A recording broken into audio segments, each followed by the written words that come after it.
poursuit avec notre conférence du jour. Alors, Marie-Laure, es-tu prête à introduire, en fait, à prendre le relais pour introduire notre premier conférencier? Avec plaisir. Merci Manon.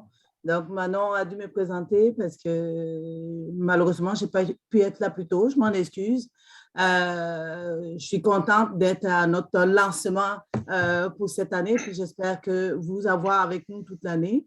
Donc la conférence du jour est sur l'antifragilité. Donc au-delà de l'agilité, l'antifragilité appliquée. Donc, c'est présenté par Daniel Gagnon. Donc, Daniel Gagnon est un coach, professeur, en tout cas, un maître au niveau de l'agilité, à mon sens, parce que moi, je suis toute neuve dans l'agilité, même si j'en fais pas à son niveau. Donc, il va nous amener ailleurs aujourd'hui en parlant d'agilité, d'antifragilité au-delà de l'agilité. Puis, vous saurez de quoi il parle. Je ne veux pas, on va dire, rentrer dans le sujet parce que c'est à lui de le faire. Et puis, suite à cette conférence-là, on aura bien sûr, en plus de notre conférencier qui est donc un coach agile, un spécialiste de l'agile chevronné, donc plus de 30 ans dedans, dans les 10 dernières années à travailler sur l'agilité. Nous allons en voir deux coachs agiles. Agile Chevronnier qui viendront pour le panel, ainsi que deux PO pour discuter, pour interagir avec nous pour le reste de notre soirée. Donc, on a 45 minutes de conférence qui vont partir dès maintenant et puis ensuite un panel de 45 minutes également. Je vous souhaite une belle conférence, une belle première conférence et un beau panel avec nous, une excellente soirée. Je te passe la parole, Daniel, à toi. Merci beaucoup, Marie-Laure, et bonsoir à toutes et à tous. Ça me fait un grand plaisir d'être ici. Alors, sans plus tarder, je me lance dans le vif du sujet. Vous devez voir un écran blanc en ce moment, c'est bien ça? Oui. D'accord. Yes. Alors, on part. Donc, comme on vous l'a dit, le titre, c'est Au-delà de l'agilité, donc l'antifragilité appliquée. C'est une conférence que j'ai donnée pour la première fois dans une première version en décembre 2018. Donc, ce sont des idées et des concepts que je travaille depuis 2 ans et des poussières, 2 ans et demi. Alors, ça a évolué au fil du temps. Mais je vais commencer par une brève petite mise en contexte par rapport au titre, par rapport au contenu. La dernière impression que je voudrais véhiculer, c'est que je suis ici pour faire le procès ou de critiquer outre mesure l'agilité. Ce n'est pas du tout mon intention. Ce n'est pas du tout mon intention de présenter l'agilité sous un angle négatif. Par contre, je suis ici pour lancer une réflexion sur les résultats qu'on observe depuis plus de 25 ans maintenant. De se poser la question, est-ce que par rapport à l'agilité, il est temps de penser autrement, puis est-ce qu'il y a quelque chose au-delà? C'est là que j'en arrive à l'antifragilité, mais je vais vous monter un modèle tranquillement qui va vous allez voir le fil narratif. Le fil narratif tient dans ce que je propose un modèle unifié. Un modèle unifié de quoi? De compréhension de ces enjeux-là. Je vais commencer par quelque chose qui est familier. Bon, ça, c'est notre destination ce soir. Mais mon but, c'est que ce soir, après ma conférence, vous allez comprendre cette image-là. Okay? Ça n'a pas l'air évident, mais je vais vous la décomposer. On commence avec quelque chose qui est bien connu des agilistes, la fameuse suite de Fibonacci. La fameuse suite de Fibonacci, pour ceux qui seraient moins au courant, c'est tout simple, ça a été inventé par un mathématicien italien dans la Renaissance. C'est tout simplement une suite, un algorithme qui fait en sorte que chaque chiffre dans la suite est l'addition des 2 chiffres précédents. Mais la particularité de la suite de Fibonacci, c'est que ça décrit premièrement un paquet de phénomènes naturels comme la croissance de la coquille du Nautilus, qui est un animal marin. Ça décrit les patterns ou la croissance du tournesol. Ça décrit pendant un certain temps les mouvements de la bourse. Donc, c'est un algorithme assez magique dont on se sert beaucoup pour estimer en agilité parce que ça nous permet de bien véhiculer le fait qu'à partir du moment qu'on est dans l'inconnu, on s'en va de plus en plus dans l'inconnu et que l'estimation est un est un jeu, disons, qui n'est pas très précis.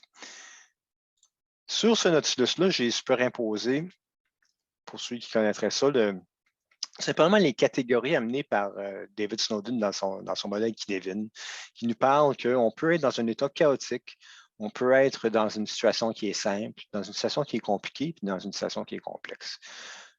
Le simple et le compliqué, on peut les distinguer, mais le compliqué et le complexe, c'est parfois plus facile à distinguer. Je vous donne un exemple. Construire une voiture, c'est compliqué.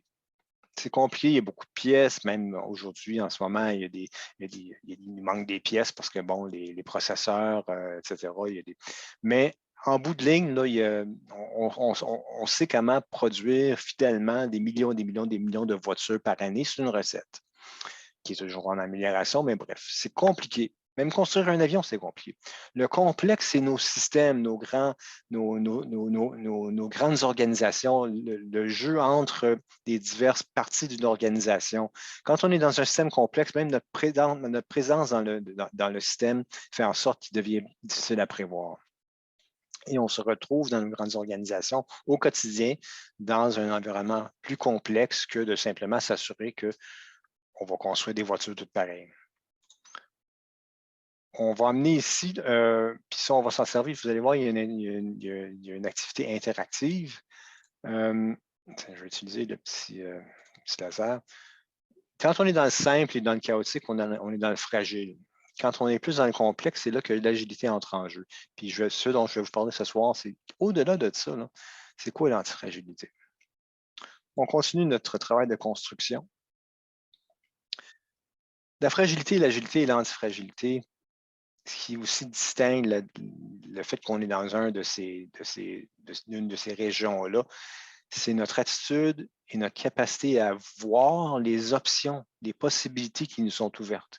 Par exemple, quand on est dans le chaos, là, quand on est en mode urgence, là, on n'a pas le temps de ressasser nos options. C'est quoi nos choix? Non, on réagit.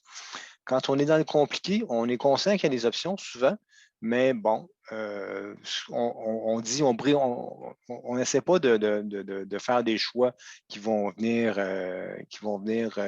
disons, déstabiliser notre façon bien ancrée de faire.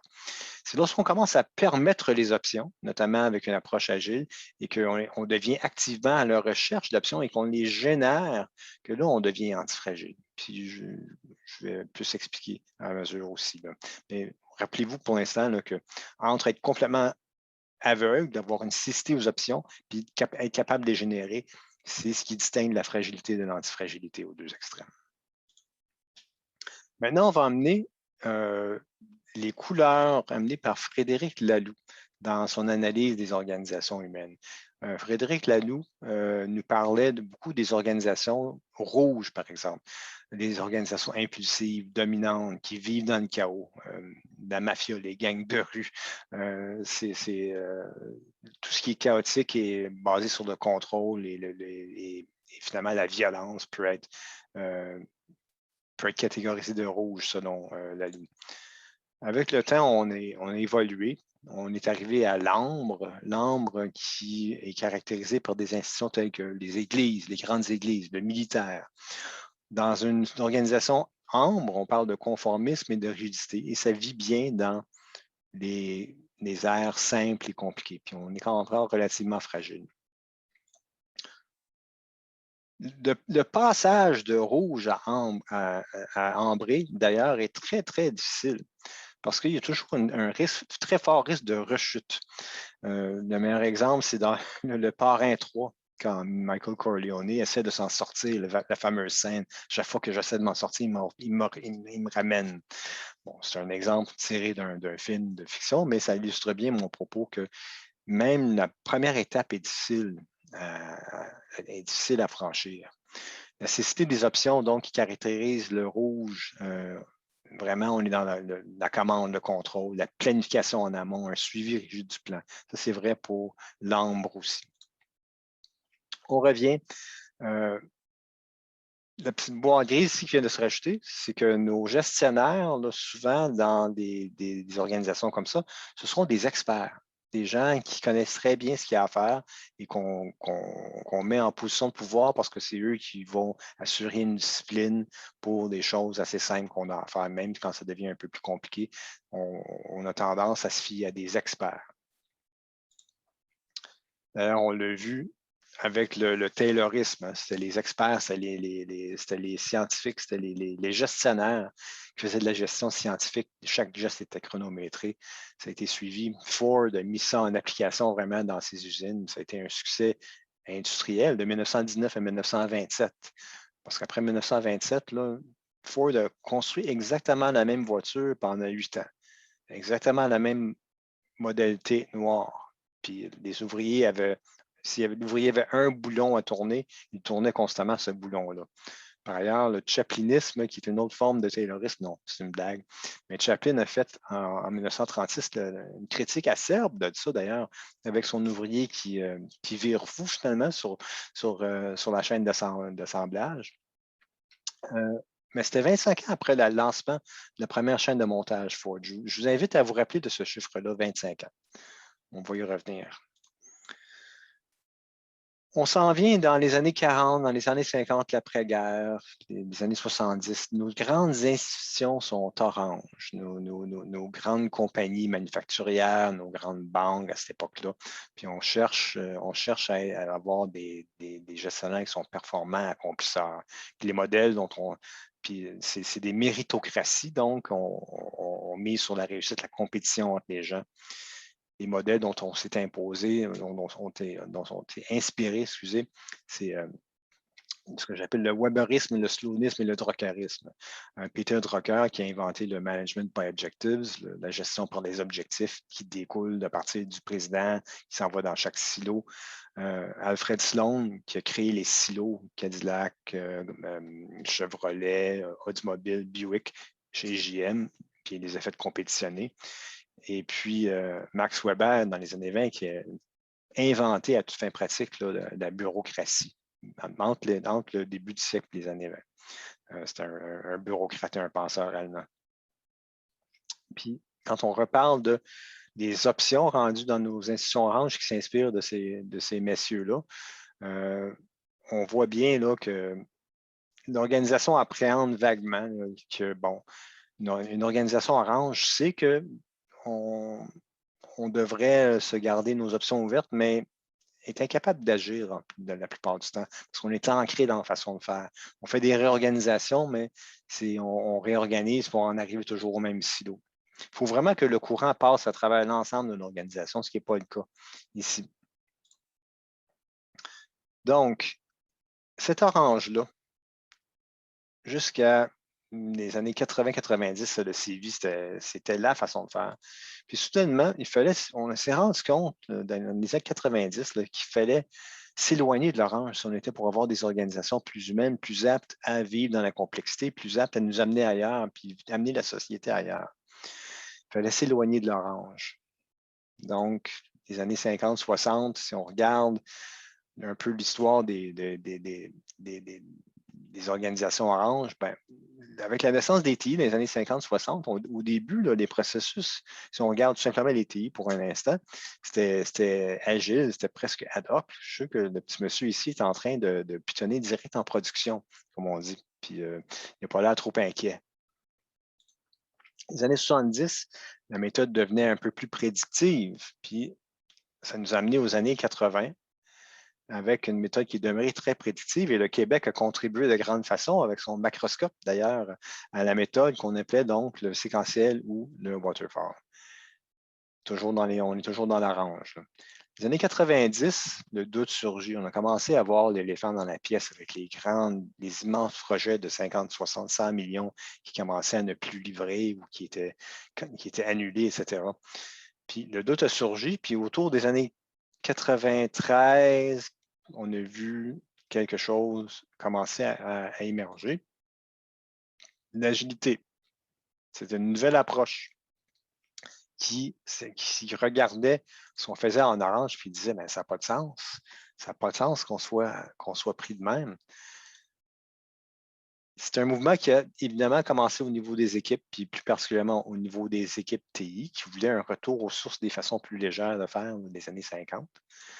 Mais il y avait une philosophie derrière aussi qui disait ben, les méthodes prédictives sont périmées. Là. Il n'est plus question de faire du taylorisme. Il faut abattre les silos qu'on a créés un peu partout. Puis il faut surtout délaisser le contrôle acharné, l'illusion du contrôle acharné qu'on s'est donné là, avec le temps. Puis c'est clair qu'il y a des bénéfices à l'agilité, puis ils ont été observés depuis le début. On voit qu'avec l'agilité, on est arrivé à mettre en marché plus rapidement. On a quand même eu des augmentations de productivité. On a eu des produits logiciels avec moins d'anomalies. On a réduit les coûts. Mais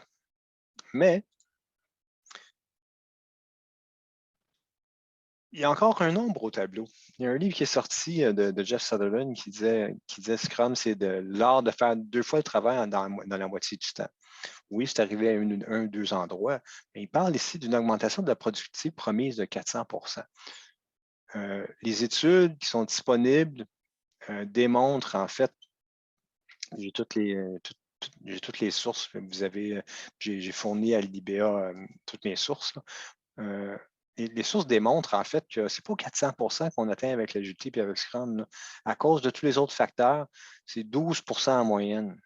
Il y a une étude qui est portée sur 3000 initiatives, 1500 waterfall, 1500 en agile, puis vraiment 12 a été plus la norme qui a été trouvée.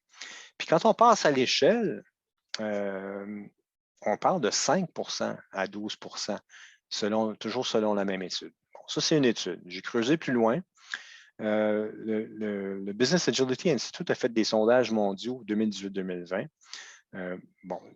Ça a commencé avec 160 organisations, ensuite, finalement, en 359 organisations en 2020. Ce qu'ils ont trouvé est très similaire. Les résultats étaient médiocres. Quand on regarde la capacité d'agir comme une entité complètement agile, on était à 4,9 en 2018, à 4,4 en 2019, puis à 4,8 en 2020. Parce qu'il y a quelque chose de fondamental qui semble manquer. Puis c'est quelque chose de fondamental-là, le blocage, là, moi, j'en conclus, je ne suis pas tout seul à conclure, mais ma conclusion personnelle, basée sur les autres qui ont conclu la même chose aussi, c'est que ce sont les cadres, les grands cadres qu'on se donne, les cadres à l'échelle, le cadre Scrum, etc. Bon, ce ne sont pas c'est pas des gens malveillants qui ont construit des cadres, mais force est de constater que quand on les utilise de façon un peu plus dogmatique, puis qu'on les utilise en faisant fi de la culture locale, ce qui arrive, ces cadres-là ont une nature prescriptive. Donc, ils vont limiter les options du fait même de les suivre de façon rigoureuse. Ici, les grands cadres sont illustrés, que ce soit Safe, Less, Scrum at Scale, Nexus, DSDM, peu importe. En fait, tous ces cadres-là ont comme source Scrum. Et Scrum, en discussion avec François, justement, la dernière fois que je lui disais, écoute, Scrum, à la base, c'était une méthodologie logicielle pour de petites équipes pour leur permettre d'opérer de façon efficace en terrain hostile, en territoire hostile, c'est-à-dire le reste de l'organisation. Ça n'a jamais été conçu pour une agilité organisationnelle ou ce qu'on appelle une agilité d'affaires. Mais c'est ce qui est arrivé. Tous ces cadres-là ont construit par-dessus une plateforme qui n'était pas à la hauteur. Et en plus, on se ramasse donc avec un complexe agilo-industriel qui, puis j'en fais partie, tout le monde qui parle d'agilité en fait partie, là, je ne me mets pas au-dessus, mais tous ceux qui en vivent, tous ceux qui en parlent, on est rendu à un complexe agilo-industriel. C'est Martin Fowler qui l'a dit en 2018 en Australie. Puis, c'est pas surprenant de constater ça pour se regarder. En 1970, c'est supposément la naissance de la méthodologie Waterfall officielle avec un papier blanc de Winston Royce, qui d'ailleurs avertissait de ne pas faire ça. Il disait qu'il fallait travailler de façon itérative, mais bref. 25 ans plus tard, Scrum a été présenté pour la première fois. Puis en 1993, il y avait XP. Donc 2019, c'était 24 ans. En 2021, on est rendu à 26 ans plus tard, là. Autrement dit, l'agilité a atteint l'âge qu'affichait l'approche cascade de l'année de la naissance de Scrum. Est-ce qu'on peut questionner le questionnaire maintenant, qui est plus vieux que celui qui le questionnait? Comprenez-vous l'approche? C'est comme si on avait le droit de questionner l'approche cascade après 25 ans, est-ce qu'on n'a pas le droit de questionner l'agilité après 25 ans? Donc, est-ce qu'il ne faut pas s'interroger? Puis on le voit avec les études, il y a une nouvelle, est-ce qu'il y a de nouveau un éléphant dans la pièce? Pour en finir avec les cadres, sont fragiles, sont susceptibles d'avoir des effets iatrogènes. Ça, c'est un mot qui m'a été amené par Taleb, l'auteur d'Antifragile. Ce sont les effets secondaires néfastes d'un acte médical ou d'un médicament ou de toute activité qui se voulait bienveillante. Donc, un effet secondaire inattendu. Puis quand on regarde des grands cadres à l'échelle qui fournissent un paquet de pratiques, ces cadres-là sont conçus pour que toutes ces pratiques-là soient dogmatiquement ou assez rigoureusement appliquées tous en même temps ensemble, ce que personne n'est capable de faire. Donc, c'est presque impossible de les suivre à la lettre. Donc, les résultats médiocres qu'on a vus, les 4.4, les 4.8, 4.4, s'expliquent du fait qu'on n'agit pas avec notre culture, on n'agit pas avec nos options, on agit avec des cadres venus de l'extérieur, basés sur une méthodologie de petite équipe qui était conçue pour travailler derrière les lignes en terrain hostile, en présumant que l'organisation était hostile. C'est pas winner. Il faut sortir de là. Il faut penser autrement, je pense. Puis, la diffusion sémantique, c'est un phénomène observé par toujours Martin Fowler, le même qui nous a donné le complexe agilo-industriel, qui disait en 2006 qu'il était tanné de deux mots, deux expressions, Web 2.0, vous vous rappelez, puis agile. Puis il disait que ces deux termes-là avaient complètement perdu leur sens dès 2006. Donc, encore là, on est quelques années plus tard, n'est-ce pas? Donc, c'est là qu'on est rendu? Est-ce qu'on ne devrait pas utiliser peut-être un autre mot? Puis moi, je propose l'antifragilité. Donc, c'est quoi l'antifragilité? À la base, c'est un concept qui est proposé par Nassim Nicolas Taleb. Il a sorti un livre en 2012. Puis, ce qu'il disait, c'est que certains objets, certaines organisations, peu importe certaines personnes, tirent profit des chocs. Ils prospèrent, se développent quand ils sont exposés à la volatilité, au hasard, au désordre et au risque.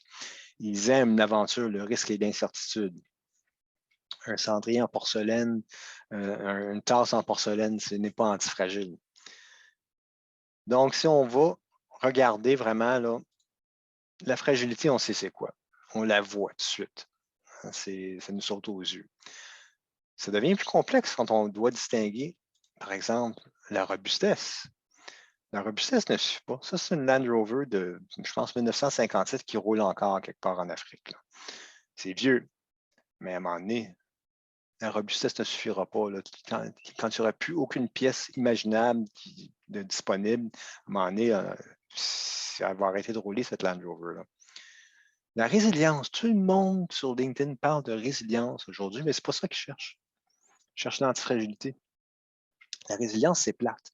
C'est juste, tu as une boule, là, puis tu reviens quand on te serre. Mais tu ne progresses pas, tu n'évolues pas. Oui, c'est beau, c'est déjà une belle qualité. C'est beaucoup mieux que d'être robuste. Dans l'absolu, c'est beau d'être résilient. Mais je vois trop de conférences, trop de gens qui disent penser au sujet puis qui utilisent le mot résilience alors que le mot qu'ils cherchent, c'est l'antifragilité. L'antifragilité, là, la meilleure façon de le comprendre, c'est ça. Oui, des pissenlits. Mais pas dans cet état-là, dans cet état-ci. Il n'y a rien que tu peux faire à un pissenlit rendu à ce stade-là qu'elle n'aimera pas. Tu peux la tondre, tu peux donner un coup de pied, le chien peut passer dedans, tu peux l'arracher puis le brasser. Tout désordre va être absolument bien accueilli par le pissenlit. Pourquoi? Parce que est antifragile comme ce pissenlit, ce qui tire bénéfice de l'attendu, le chien, la tondeuse, le coup de pied. Parce que c'est ça qui arrive quand on donne des coups de pied dans un pissenlit comme ça. ceux qui, au mois de mai, avaient vos pelouses à entretenir, vous voyez bien là, que c'est exactement ça. Donc, être antifragile, qui s'améliore à se confronter au désordre. Mais le désordre, c'est quoi le désordre? Talib nous a introduit la famille élargie du désordre. L'incertitude, la variabilité, le savoir imparfait, incomplet, le sort, la confusion, la volupté, le désordre lui-même, l'entropie, le temps, l'inconnu, le hasard, le bouleversement, le stress, l'erreur, la dispersion des résultats. La pandémie nous emmène 6 ou 7 sortes de désordres. L'antifragilité n'a pas été complètement ignorée. McKinsey commençait à en parler et on fait des références obliques en janvier 2018. Il parlait de l'antifragilité comme la conséquence d'une agilité organisationnelle mature. Oui puis non, à mon sens. Là, puis d'ailleurs, ils ont évolué un peu dans leur pensée depuis. Ils parlent maintenant d'antifragilité comme étant au-delà aussi de l'agilité. Mais pour en revenir puis en terminer avec l'agilité, finalement, c'est qu'on a trop vu de transformations imposées. Les transformations imposées échouent parce que, pour les raisons qu'on a vues, les cadres, et puis le fait que ça va contre la culture. Donc, il faut vraiment s'échapper de la prison méthodologique. C'est une expression de Ivor Jacobson que j'adore. Quand on est trop dans un carcan méthodologique, puis quand on est trop poigné dans une agilité là, venue d'ailleurs, on est vraiment en prison. Donc, la barrière est ici. La barrière entre ce que Laloux appelle les organisations vertes, qui sont pluralistes, qui misent sur la motivation, un sentiment de famille, d'appartenance. On a de la misère, même avec l'agilité, à dépasser ça. Parce que nos cadres nous empêchent vraiment de travailler dans un alignement total de l'organisation, avec une invitation et non une imposition, puis dans la sécurité et la transparence. J'ai trop vu, vous pardonnerez l'expression, dans mes années de coaching et de conseil, j'ai trop vu de sweatshop agile où on disait, ben là, vous avez fait 32 points, on s'attend à 38 le mois prochain, puis on s'attend à 42 le mois d'après, puis ça marche vraiment avec le contrôle de range, même de l'ambre. Le blocage est là. Également, au niveau du leadership, ça nous prend ce que Bill Joyner appelle un leadership post-héroïque, un leadership catalytique. Donc, des leaders qui voient que leur rôle, c'est d'amener leurs gens à évoluer et de leur fournir l'environnement nécessaire, la compréhension nécessaire, le support nécessaire. Mais il y a seulement 10% des leaders en ce moment mondialement, selon toujours des recherches de Joyner qui avait faites en 2017 puis ensuite en 2000, je ne sais pas trop quoi.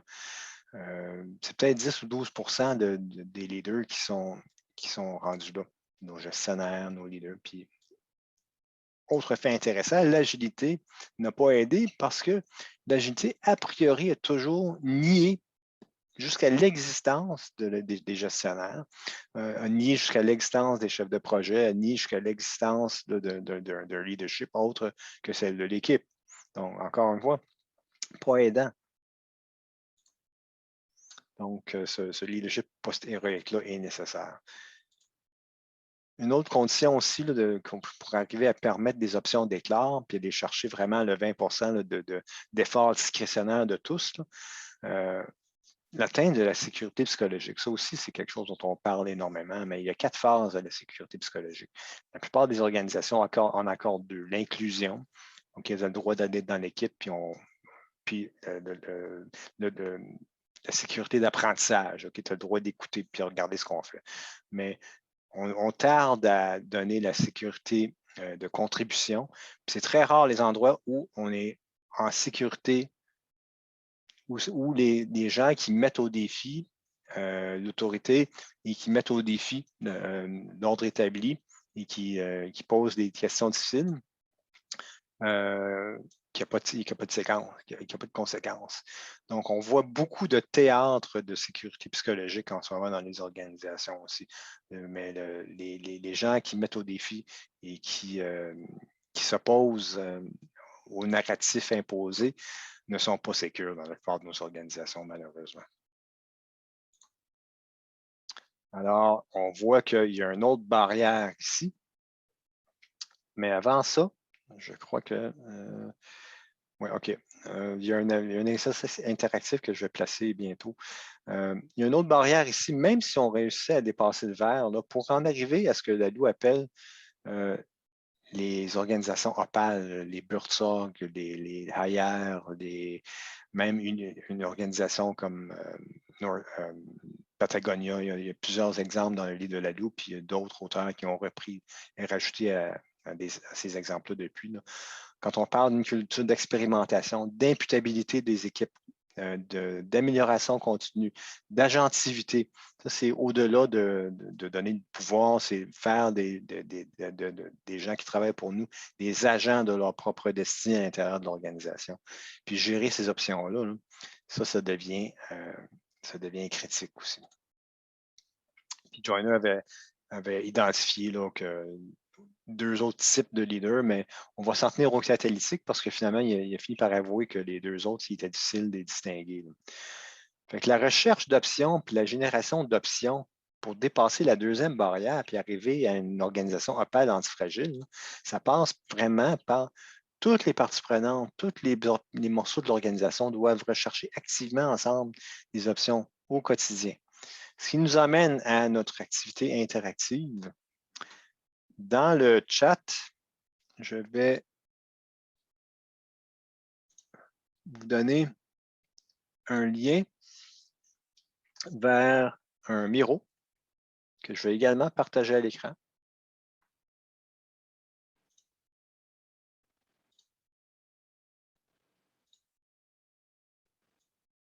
Alors voici, c'est très simple. Je vais attendre que tout le monde est bienvenu, tout le monde est invité à participer. Donc, vous voyez les catégories que je viens de décrire, donc fragile, robuste, résilient et antifragile. Par rapport à ce que vous avez vu depuis la pandémie, pourriez-vous me donner des exemples d'organisations, de personnes, de secteurs d'industrie, d'OBL, peu importe, de gouvernement, de phénomènes, n'importe quoi qui, pour vous, cadre dans un de ces quatre-là? Puis, plus vous avez d'idées, n'importe qui, là, je vais vous donner juste un exemple d'antifragilité pour vous partir. Tesla qui a récemment rendu tous ses brevets open source. Avec la résultante que tout le monde regardait ça, mais ils sont fous. Ben non, ça va créer un écosystème où tout le monde maintenant peut, n'importe qui, puis c'est un peu comme le Apple Store, mais n'importe qui est approuvé peut créer des accessoires, des plugins, puis des améliorations au Tesla. Donc, allez-y. Fait qu'on on voit que les artistes visuels, je vois les artistes visuels, hein, il y a beaucoup d'artistes visuels qui ont vendu des tableaux pour faire des backgrounds pour des gens sur Zoom, par exemple. Alors, on va se donner un petit... j'ai besoin de... On va se donner un 7 minutes pour ça. Allez-y. De vos idées les plus farfelues.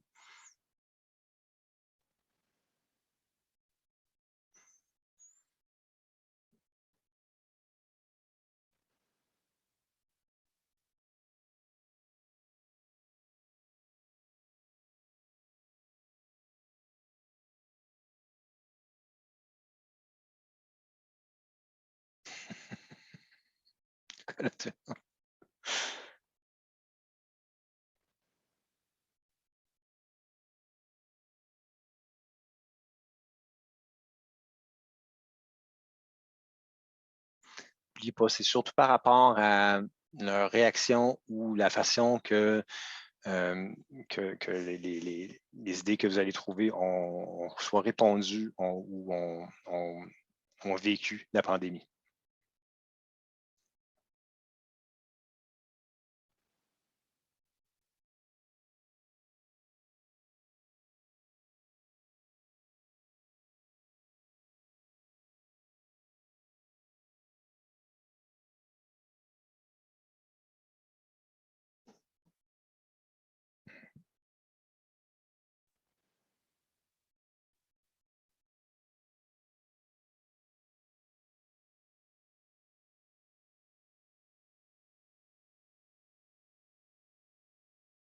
C'est intéressant, je vois le mot restaurant dans deux boîtes, puis c'est tout à fait légitime, hein.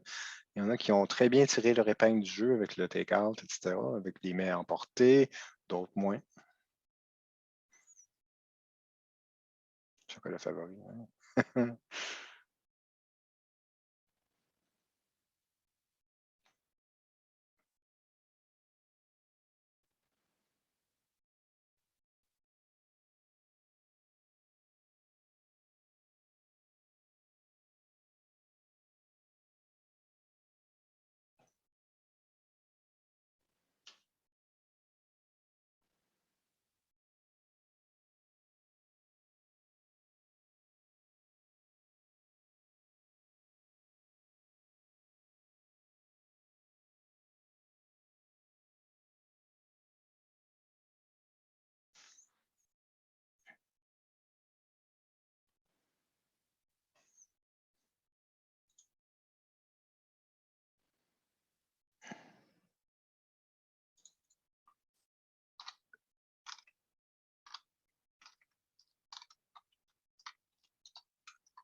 OK.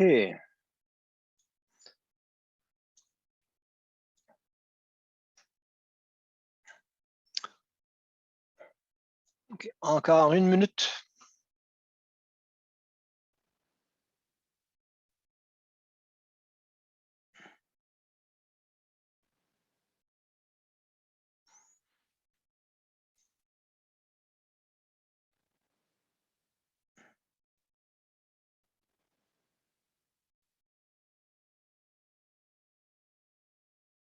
Est-ce qu'il y en a comme moi qui ont essayé de faire des rénaux pendant la pandémie, là, à un moment donné, il n'y avait plus de Gyproc.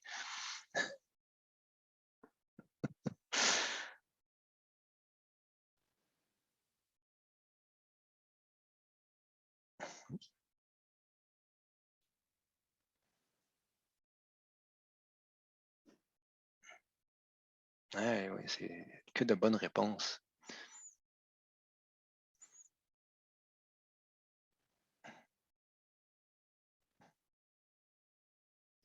Les vies de plusieurs couples. Ouais, c'est incroyable, toutes les bonnes réponses. Les humains. OK. Merci, on va y revenir. Je suis sûr que ça va alimenter des discussions pendant le panel. Je vous invite maintenant, je vais revenir pour terminer les quelques dernières minutes de la présentation.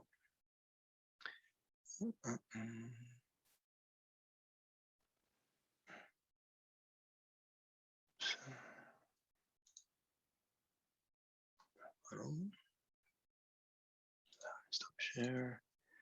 Un nouveau partage.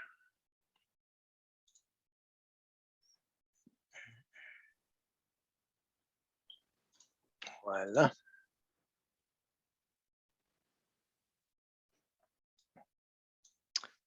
OK. Donc, c'était un peu l'activité pour ça. Alors, je termine.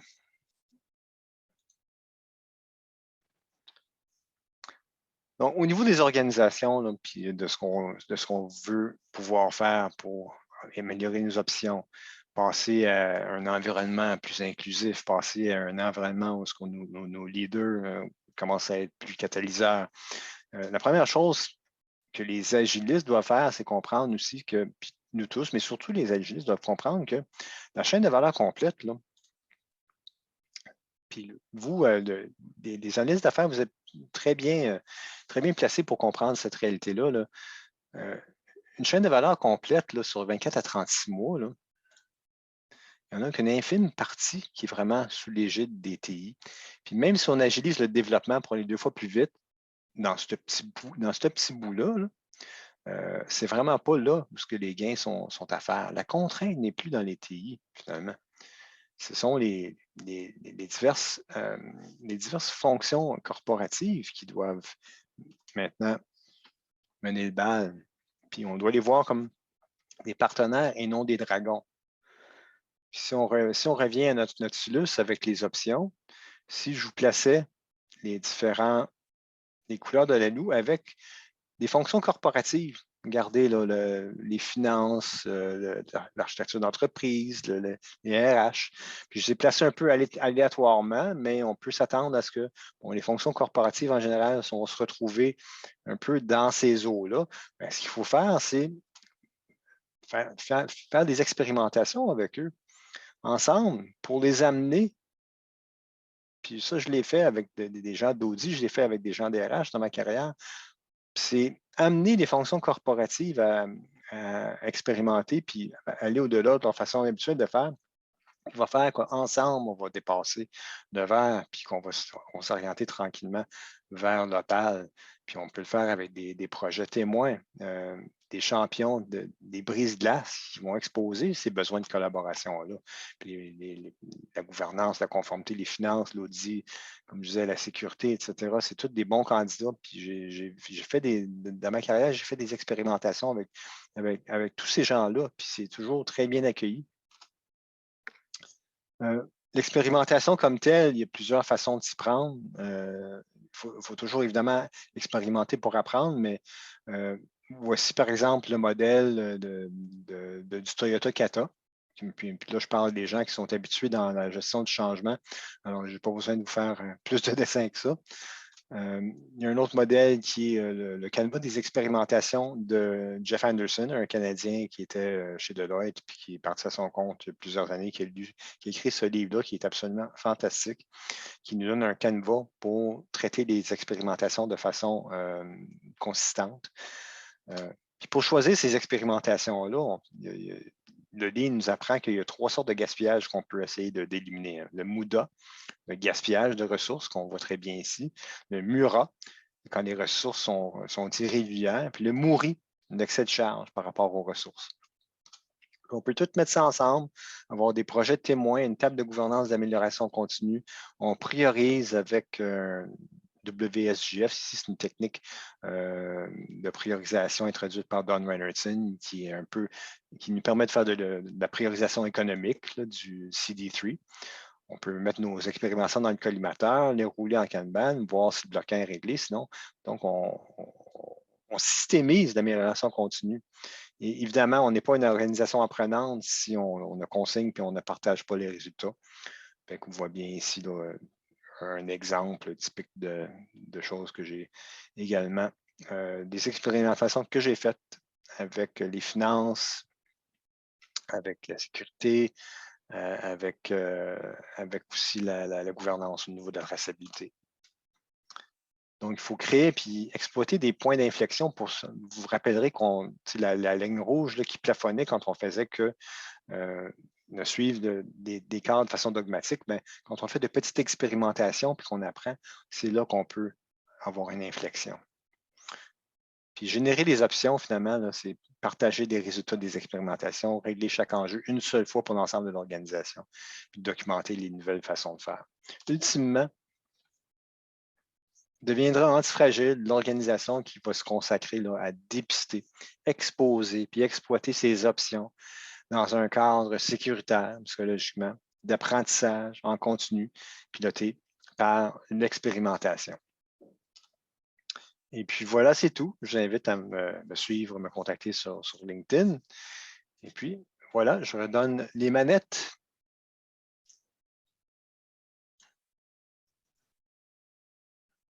C'est terminé. Merci. Merci, merci Daniel. Alors, c'est maintenant que j'invite à la table les panélistes que sont François, Maxime, Laurence et Annie à allumer vos caméras. Je vais vous faire un petit spotlight je vais vous chercher. Spotlight. François, où es-tu? Te voici. OK. Oui. Add spotlight. Annie, est-ce que tu es là? Oui, je te vois. Tu ouvres ton micro. Parfait. Alors, voici vos panélistes ce soir. Alors, c'est moi qui vais faire l'animation de ce panel ce soir et tout au cours de la saison, ce seront mes collègues qui prendront ce rôle de modération. Alors, euh, j'aimerais donc vous poser la question à nos panélistes qui viennent de s'ajouter à Daniel. Êtes-vous ballon, Land Rover, balle de stress ou pissenlit? Et peut-être introduire qui vous êtes et votre posture par rapport à l'antifragilité. Je commencerai par Maxime. Merci. En fait, j'aimerais le croire que je suis antifragile. Je me suis déjà présenté, là, Maxime Lacasse, pour ceux qui viennent d'arriver. Je suis PO chez IA Financier. Puis antifragile, j'aimerais le croire. Sortir de ma zone de confort, c'est un peu mon créneau. J'ai habité en Europe de l'Est pendant 3 ans. J'ai fait un retour en classe à 25 ans. Est-ce que j'ai la prétention? Je ne sais pas, puis je ne dis pas que c'est une prétention, pour ceux qui vont dire qu'ils vont l'être. On va dire que c'est un objectif quotidien, puis qu'on essaie toujours d'être capable de s'en virer sur un dixième, puis de sortir de la zone de confort pour mieux apprendre. Avec des jeunes enfants aussi, hein? Oui, avec des jeunes enfants. Il faut être antifragile pour des jeunes enfants. Alors, on va t'inviter ce soir pour le panel à partager ton point de vue et ton expérience de PO. Laurence, à toi, Oui. quelle est ta posture, quelle est ta position? Je suis un peu comme Maxime, là, ayant vécu aussi à l'étranger pendant quelques années. J'adore voyager, sortir de ma zone de confort, puis essayer des nouvelles choses. J'ose croire que j'ai un bon fond d'antifragilité. Mais je pense que je suis peut-être un petit peu des quatre aussi, tout dépendant des contextes. J'ose croire que j'ai peut-être un bon fond d'antifragilité, mais il y a certains contextes. Ton contexte, autant au niveau travail que personnel, que je vais peut-être avoir un petit peu plus un côté robuste ou fragile ou de résilience. Donc, c'est peut-être un mélange des quatre, mais avec un petit fond d'antifragilité. Excellent, merci. C'est ce qu'on va découvrir. Alors, à titre, toi aussi, PO, ton rôle de PO en ce moment, analyste d'affaires PO. Alors, c'est à ce titre-là que tu vas intervenir ce soir. François, où te trouves-tu?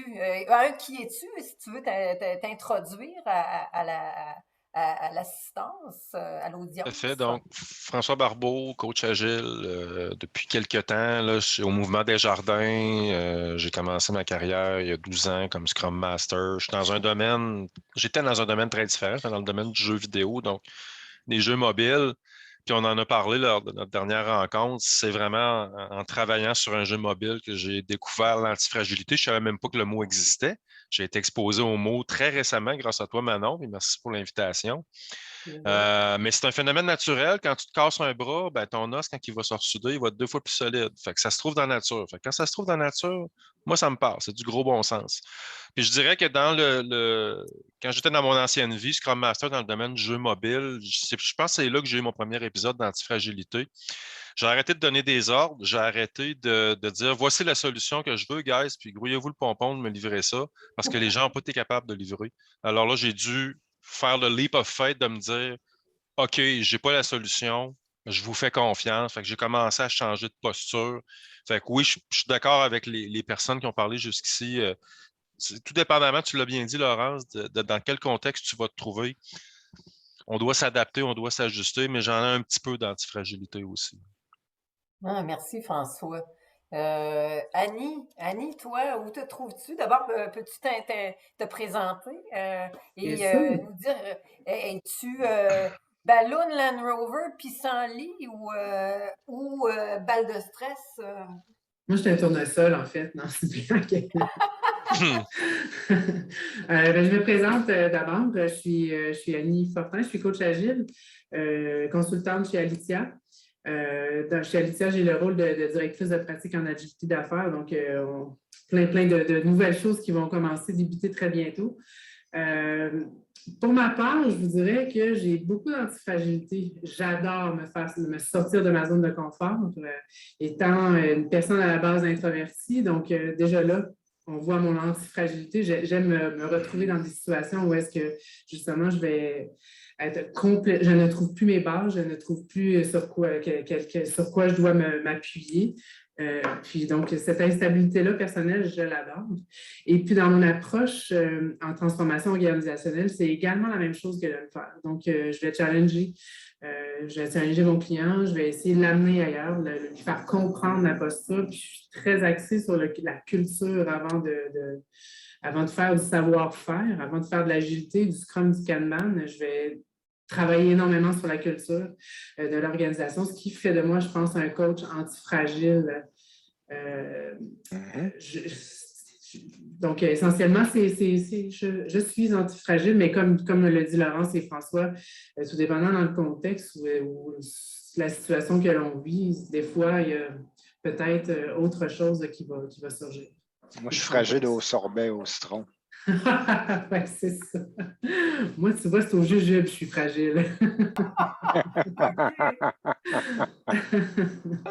Bon, alors le thème du panel ce soir, c'est l'agilité versus l'antifragilité. Quels sont les défis pour l'analyste et l'architecte d'affaires?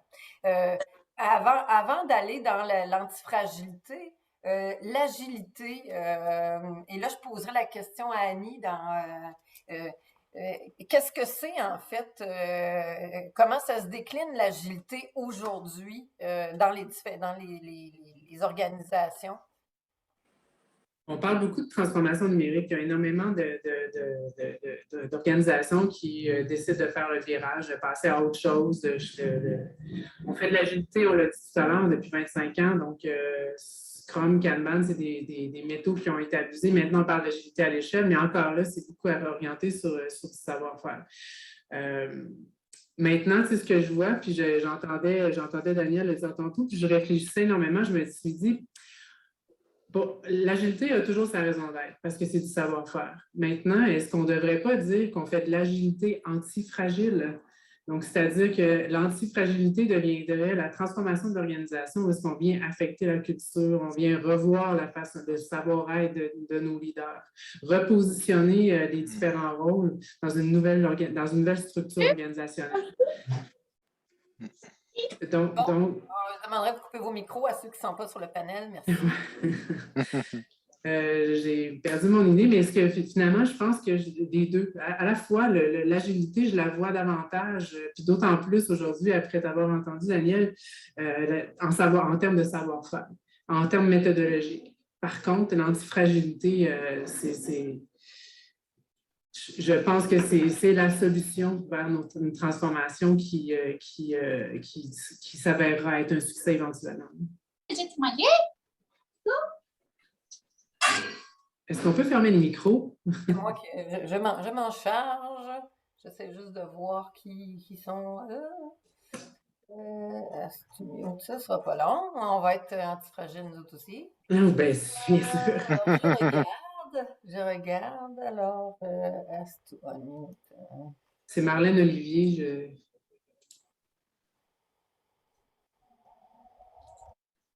C'est Marlène Olivier, OK, là, je cherche quelque chose. On a un peu, j'ai peut-être un mute all. Non. OK, ben enfin, je vais faire un appel à tous là, de fermer vos micros si vous n'êtes pas sur le panel. Merci. Non, c'est fait. C'est fait. C'est fait. Bon, OK, très bien. Alors, merci. Merci donc, Annie. Là, ce qu'on comprend de en fait, c'est que l'agilité, c'est beaucoup plus que la méthode, en fait. Oui, puis je trouve intéressant ce que Daniel apporte avec l'antifragilité parce que finalement, c'est peut-être la solution au savoir-être de l'organisation dans ces transformations numériques-là. Donc, je pense que davantage et d'autant plus, on devrait pairer ces deux cadres-là, je ne sais pas comment les nommer, mais disons ces deux philosophies-là pour réussir nos transformations d'aujourd'hui. Qu'en penses-tu, Daniel? C'est pour ça que j'ai illustré dans le fameux Nautilus, c'est une suite logique. Hein. Il y a des barrières, mais les barrières sont franchissables. Il s'agit d'avoir la volonté puis la conscience, la prise de conscience nécessaire pour surmonter la barrière. Puis comme j'avais démontré, la façon de passer de l'agilité à l'antifragilité, c'est d'être bien sûr d'impliquer l'ensemble de l'organisation, puis de ne pas se limiter aux sphères habituelles, aux joueurs habituels de l'agilité. Ça fait 25 ans qu'on se cogne le nez contre ça. Ça fait 25 ans qu'on se dit, ben, on serait-tu agile si les finances suivaient? Ben, on peut-tu arrêter de le dire et puis le faire? J'interpellerai les PO, Maxime et Laurence. Comment vous vivez l'agilité? Est-ce que vous vivez l'agilité avec de l'antifragilité? Bon, maintenant que ça. Aujourd'hui, comment ça se décline l'agilité d'entreprise, l'agilité en entreprise, dans vos projets, là, puis c'est pas tout le monde qui a été exposé à des projets agiles. Maxime? Ben, c'est clair que d'ailleurs, c'est intéressant là, qu'on a parlé des finances, des RH, donc les autres départements, on va dire, là, les silos qui deviennent agiles. C'est quelque chose qu'on voit dans les organisations. Là. Donc, nous, on voit apparaître des sprints là, dans les équipes d'actuaires ou encore dans les équipes de banquiers qui ne font pas nécessairement de développement web. C'est plus dans leur suivi des opérations courantes. Personnellement, donc, je suis dans une équipe de développement en amélioration continue. On a été témoin là, je pense, d'antifragilité très récemment, avec l'an dernier. Puis, donc, je pense que tout le monde, présentement, là, dans la rencontre, probablement plein d'histoires là, de comment ils ont vécu la COVID-19. Et je peux partager, se prendre quelques minutes là-dessus. Là. Donc, on a fait affaire dans le financier, puis toutes les compagnies sont à peu près dans la même situation, là, donc avec des processus qui sont très manuels, très papier, des gens qui font le même travail depuis plusieurs décennies dans certains cas. Ils ont dû changer leur vie du jour au lendemain lorsque l'électronique est devenue la seule façon de pouvoir gérer le travail en présentiel, pas présentiel, mais en virtuel, parce qu'on était en situation de COVID-19, on ne pouvait pas se présenter, puis il y avait des enjeux de maladie. Donc, les équipes ont fait effectivement de l'antifragilité, en tout cas, à tout le moins, un bon rebond là, pour penser en dehors de la boîte et essayer de les aider. Puis, très récemment, d'ailleurs, ça c'était, on n'avait pas parlé la semaine dernière, mais juste pas plus tard que ce matin, j'ai parlé avec une de ces dames qui avait vécu le gros changement. Puis c'est une personne qui avait passé peut-être 2 décennies à faire le même travail. Puis donc, je vais être très franc avec vous, elle ne m'aimait pas l'an dernier parce qu'on arrivait avec des nouveaux projets, puis on arrivait avec on chamboulait leur vie. Mais aujourd'hui, elle a appris à vivre avec le système numérique entier. Puis elle dit, Maxime, je ne retourne pas à l'ancien, zéro. Je ne retourne pas au papier.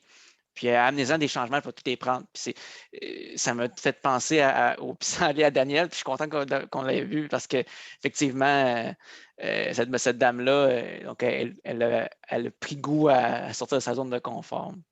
Ah, Ouais. merci de ce témoignage. Laurence, voudrais-tu ajouter quelque chose, toi, de ton point de vue de PO? Oui, ben moi, ce que j'ai remarqué, puis tu sais, pour moi, c'est assez récent, là, le concept d'antifragilité, là, je l'ai découvert tout récemment avec Daniel. Puis ça l'a tellement ouvert, ça m'a permis de comprendre peut-être des situations en agilité que j'avais de la misère à comprendre ou à maîtriser ou à assimiler. Là, comme un exemple, je travaille avec plusieurs équipes agiles en ce moment. Puis on implante le cadre SAFE. Puis dans ce cadre-là, il y a plusieurs cérémonies, hein, plusieurs rencontres qu'on doit faire. Puis on se rend compte là, depuis la dernière année que certaines de ces cérémonies-là ne fonctionnent pas ou ne sont pas efficaces. Donc là, on est en train d'essayer de revoir un peu comment rendre ces cérémonies-là plus efficaces.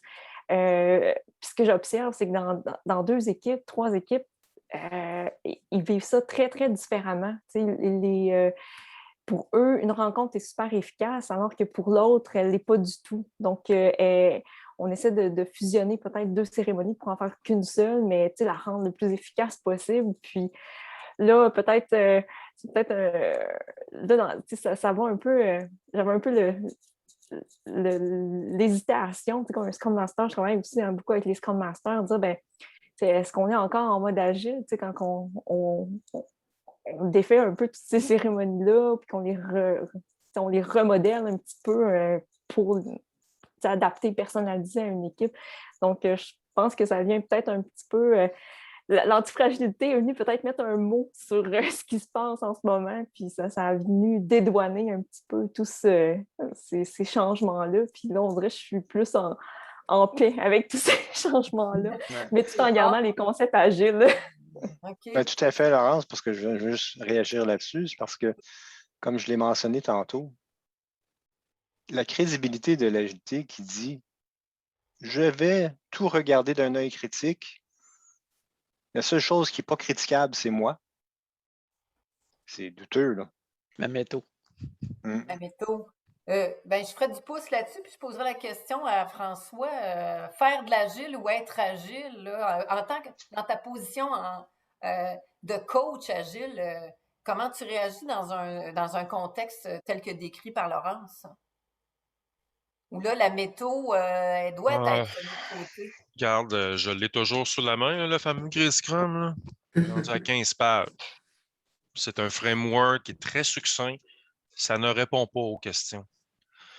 Puis tu as posé, tu as un cadre safe qui est gigantesque, qui répond à toutes les questions inimaginables d'un gestionnaire qui va consacrer 2 millions. Il faut mettre le curseur au bon endroit, je pense, entre les deux. Puis moi, ma façon de travailler avec les gens, c'est pas d'arriver en grand théoricien, en grand bonze, c'est d'établir un climat de confiance, que les gens m'écoutent, que je comprenne leur situation. Je pense que c'est, comment qu'elle s'appelle, donc, très bon livre en passant, ouais, Coaching Agile. Linda Atkins, ça dit, quand tu commences à travailler avec des équipes, take them where they are right now. Fait que c'est la première étape. Il n'y a pas une équipe qui est pareille, il n'y a pas un humain qui est pareil. Fait qu'il faut tenir compte de ça pour avoir ce lien de confiance-là puis qu'on commence à travailler ensemble.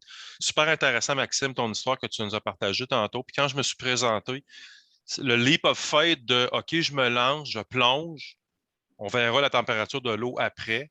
Ben, pour moi, ça a été une grosse étape de compréhension, de leadership, de laisser les gens créer le contexte de sécurité psychologique, maximiser tous ces éléments-là pour que les gens puissent performer.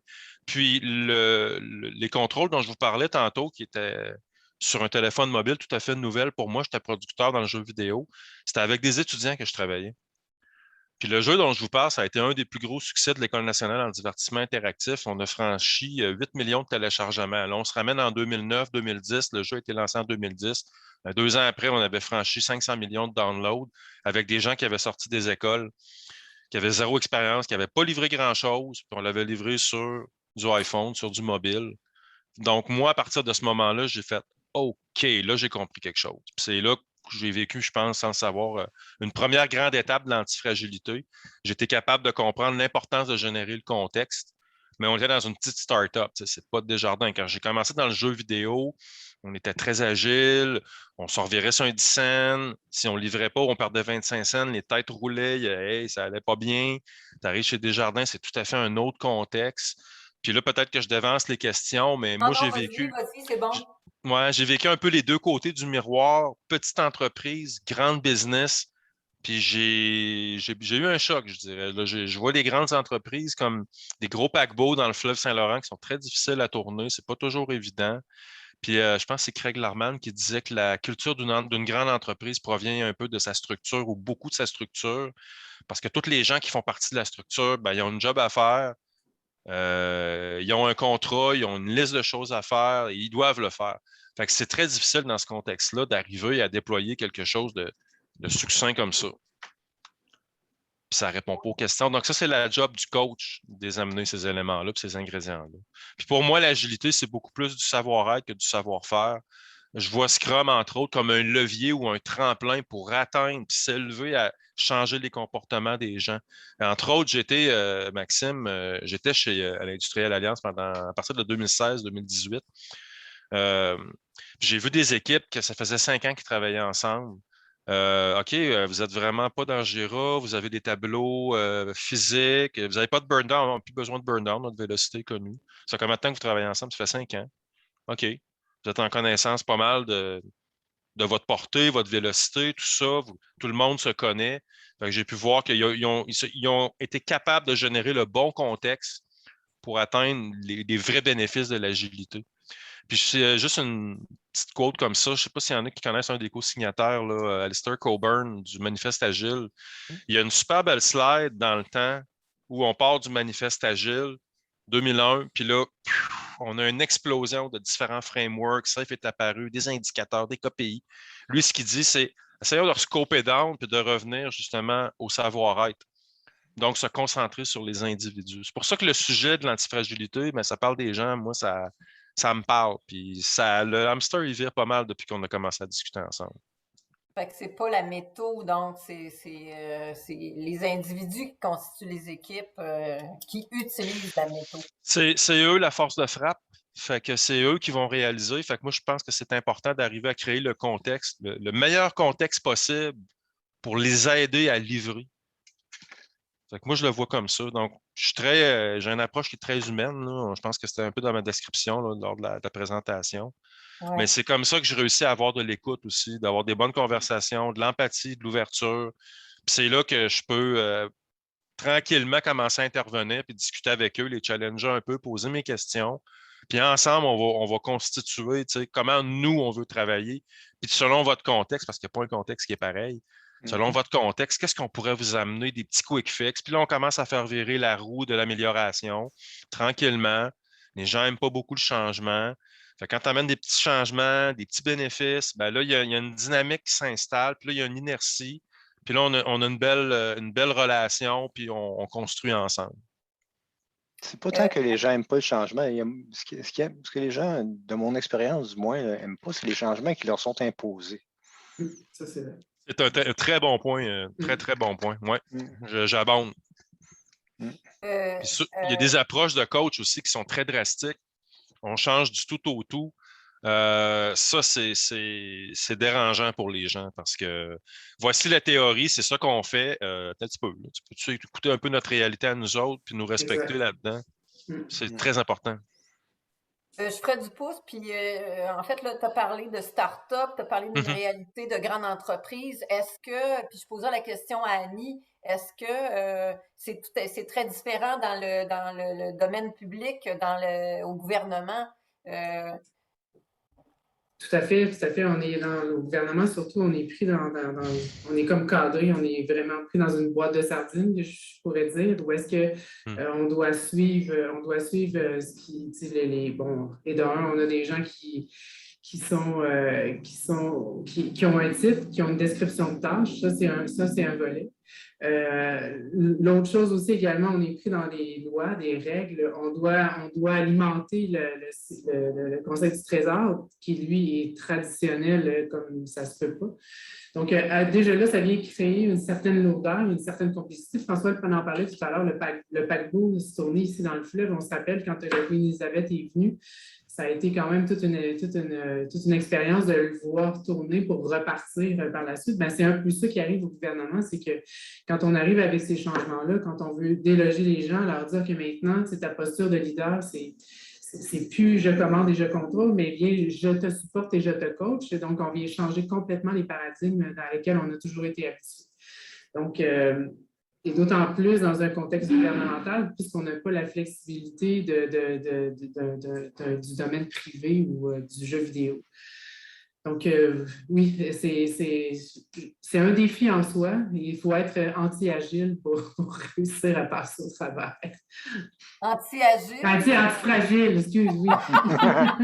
Le lapsus est intéressant. Oui. Il y a plusieurs organisations, ministères organismes qui sont devenus anti-agiles d'ailleurs, parce que oui, ça a émergé, mais c'est tombé à plat, puis c'est presque inexistant maintenant. Comment on peut remplacer l'agilité, l'anti-agilité par l'antifragilité? Je poserai la question à Daniel. C'est intéressant, le lapsus est intéressant. Mais effectivement, l'anti-agilité vient de mon expérience. Je ne peux pas parler en général, mais ce que j'ai vu, ça fait quand même quelques années que je suis dans le domaine. Quand les organisations sont rendues anti-agiles, c'est comme elles ont été brûlées. Elles ont été brûlées par une mauvaise expérience. bon, il y a des éléments propres à la culture de l'organisation qui ont souvent contribué à cette mauvaise expérience-là. Mais à chaque fois que j'ai gratté, j'ai trouvé du dogmatisme. J'ai trouvé du zèle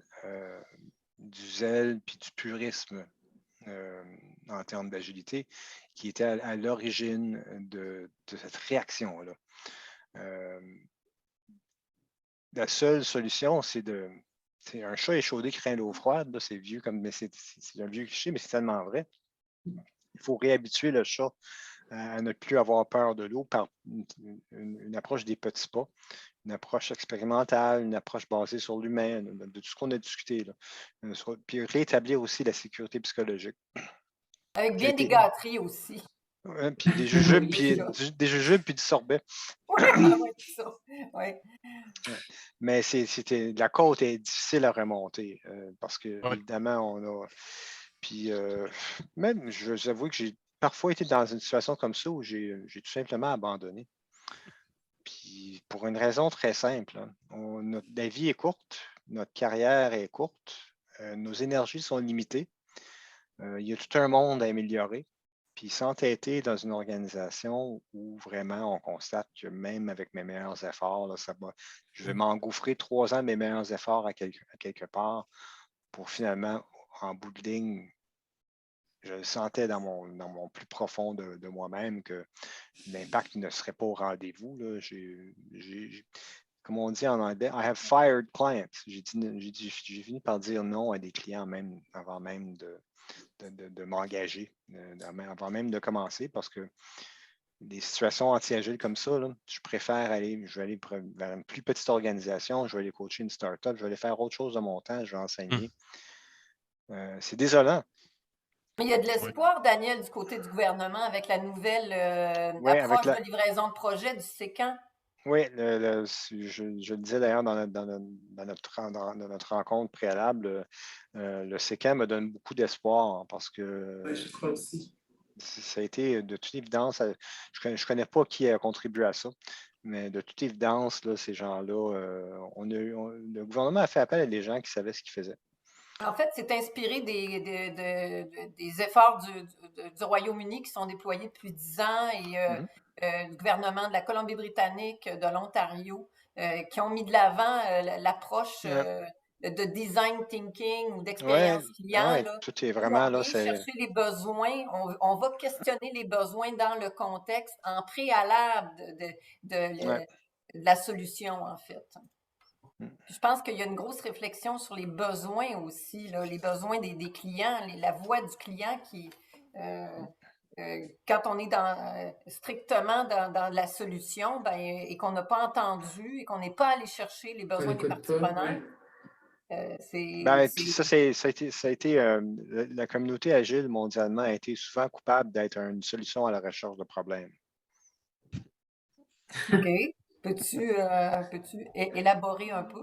Je pense à tous les cadres, tous les cadres confondus, comme on le voit, sont faits pour être. Il y avait une joke dans les années 90-2000, si tu faisais du Scrum, mais tu ne faisais pas 15 minutes de stand-up, tu faisais du Scrum bot. C'est-à-dire, on fait du Scrum, but we don't do. Puis c'est te faire traiter de Scrum bot dans la communauté agile, tu étais un non-puriste, tu étais un faux jeton, tu étais quelqu'un qui avilissait, tu n'étais pas un vrai. Tu étais un Scrum bot. Donc, ce zèle presque religieux a beaucoup nuit. On serait ailleurs, on a n'eût été de ce zèle-là, de ce dogmatisme, de ce purisme-là. Ton analogie du chat est excellente parce qu'effectivement, il y a des coachs qui sont passés à des endroits où moi je suis présentement, puis l'ouverture, elle vient vraiment très tranquillement. Là. Puis l'autre affaire aussi, quand on n'est pas capable, puis qu'on ne se donne pas les moyens, si on veut vraiment atteindre les bénéfices de Scrum, si on ne respecte pas les règles du jeu d'un bouquin de 15 pages, puis qu'on déploie des individus sur 3 équipes, puis qu'on les optimise à l'heure, regarde, 33, 33, 33, c'est parfait, ça marche. Non, ça ne marche pas. Non, puis ça donne des résultats bien pires. Puis là, les gestionnaires nous regardent, là, ça ne livre pas. Ah ouais, mais vous n'avez pas respecté les règles du jeu. Qu'est-ce que tu veux que je te dise? Moi, je l'ai vécu avec ma petite gang d'étudiants, des bleus qui sortaient de l'école, puis on livrait tout le temps. C'est sûr que le contexte est beaucoup plus simple, par contre. Fait que ça, je l'ai réalisé On se ramène là, en 2012 quand j'ai quitté cette organisation-là, puis c'est 5 ans après que j'ai réalisé quand je suis arrivé dans les grandes organisations. Oh, OK, la structure n'est pas pareille, c'est plus compliqué de construire ça. Fait que, c'est ça, il y a des schèmes de pensée où tu es optimisé à l'heure, tu passes dans mon budget, tu vas me faire de la reddition de compte, tu vas travailler dans 3 projets. Ça crée des gros dommages sur le plancher, en fait. ouais. Puis les gens n'aiment pas l'agilité à cause de ça. Moi, j'ai des mandats super compliqués de ce temps-là parce que je regarde l'historique, puis j'ai pas beaucoup de temps de glace. J'ai pas beaucoup d'écoute. Fait qu'il faut vraiment que je sois extrêmement très patient pour arriver avec des petites solutions, expérimentation. Est-ce que vous avez eu des bénéfices? Oui. OK, on va regarder pour le prochain mois, la prochaine itération, s'il y a d'autres choses qu'on pourrait amener. C'est pour ça que je parlais de confiance tantôt, quand tu es capable d'avoir au moins cette relation-là. Ah oui, toi, François, tu n'es pas pareil que les autres qui sont passés, tu nous écoutes, tu tiens compte de notre réalité. Là, j'ai gagné une première étape qui est super importante dans mes yeux. Mais le mot-clé, c'est la patience. Ouais. C'est juste que les gens sont hyper essoufflés aussi. Là. C'est incroyable. On fait de l'agilité depuis 25 ans. Donc, là, on a vraiment hérité les oreilles de tout le monde avec ce mot-là. Donc, là, maintenant, agilité, c'est rendu pollué. C'est même plus un mot qui a un sens. Je pense que... diffusion sémantique. Hein? Ouais. J'ai vu un meme l'autre jour, c'est Samuel Jackson dans Pulp Fiction qui tient son fusil là, dans la scène du restaurant. Puis c'est marqué « Say agile one more time ». Puis là, fait que son fusil. Donc, la solution, ça serait l'antifragilité. Mais comment on déploie ça? Est-ce que ça se déploie de l'antifragilité? Il n'y a pas de méthode, là. Non, j'aime pas le mot. Le mot déployer implique un cadre, implique une destination connue, imprimée dans la page 47 du chapitre 3 du livre. Déployer, on peut pas. L'antifragilité n'arrive pas sur 4 CD. C'est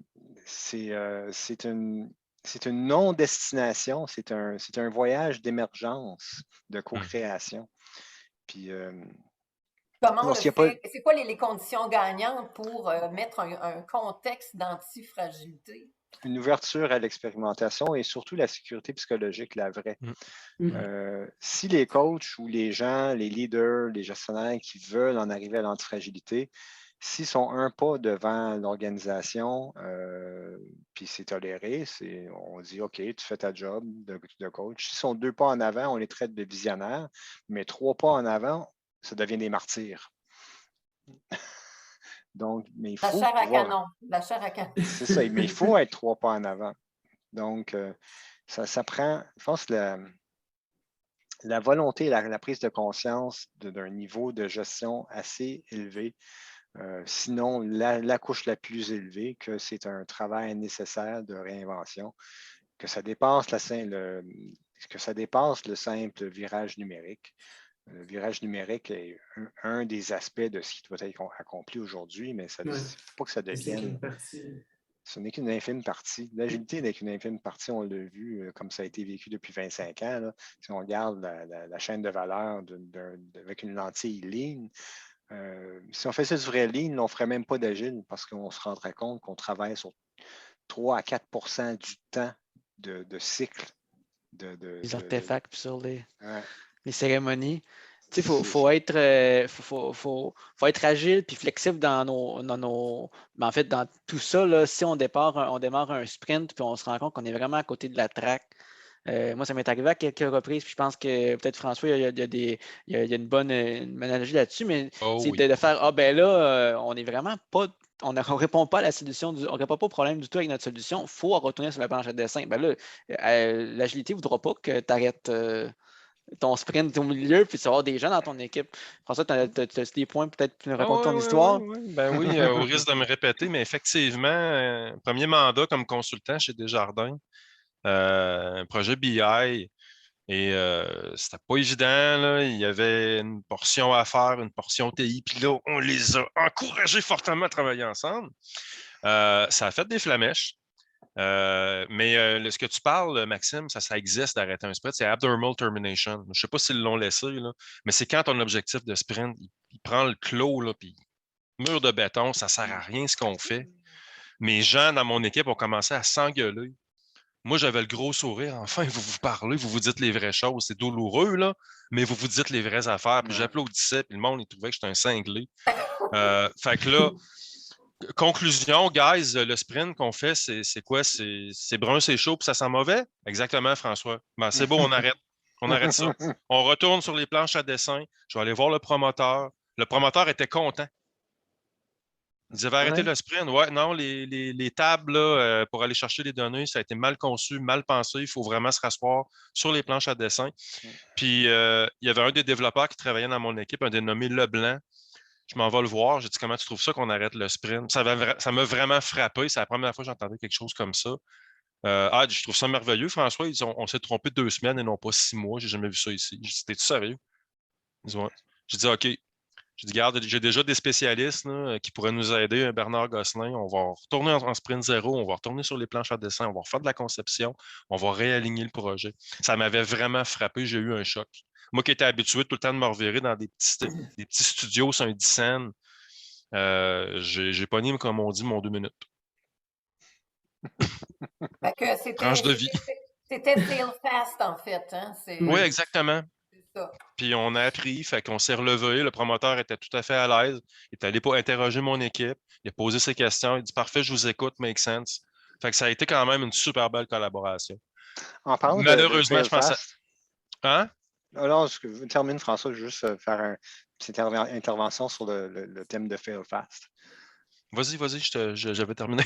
Ah, OK. Ben, Failfast, c'est un autre des éléments provocateurs de l'agilité de première heure là, qui voulait absolument là, Oh oui.